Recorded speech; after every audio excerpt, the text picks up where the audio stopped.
পথকুকুর নিয়ে সুপ্রিম কোর্টের রায়ের পরে নজিরবিহীন সিদ্ধান্ত নিয়েছে ভারতের উত্তরপ্রদেশের সরকার।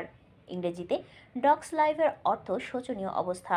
অনেকেই বলেছেন উত্তরপ্রদেশের পথকুকুরদের এইবার তেমনই দশা হবে, কারণ পথকুকুর মানুষকে দুবার কামড়ালেই তারা পাবে কড়া শাস্তি। সারা জীবনের মতো রাস্তায় ঘোরা বন্ধ হয়ে যাবে তাদের। দুবার কামড়ানোর শাস্তি হবে আজীবন কারাদণ্ড।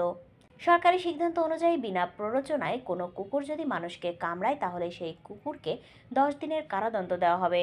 একই দোষ দুবার করলে একেবারে আজীবন কারাবাস দেওয়া হবে সেই কুকুরকে। মানে কুকুরকে পশু কেন্দ্রে আটকে রাখা হবে। জানা গেছে পথকুকুরের আতঙ্ক দূর করতেই এমন নজিরবিহীন সিদ্ধান্ত নিয়েছে যোগী আদিত্যনাথের সরকার। পথকুকুর সংক্রান্ত সুপ্রিম কোর্টের নির্দেশকে ঘিরে দেশ জুড়ে চর্চা হয়েছে।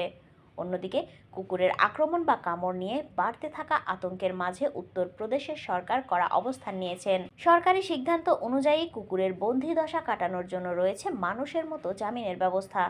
উত্তরপ্রদেশের সরকার জানিয়েছে, যদি কেউ অপরাধী কুকুরকে পোষ্য হিসেবে নিতে চান তবেই তার জামিন দেওয়া হবে।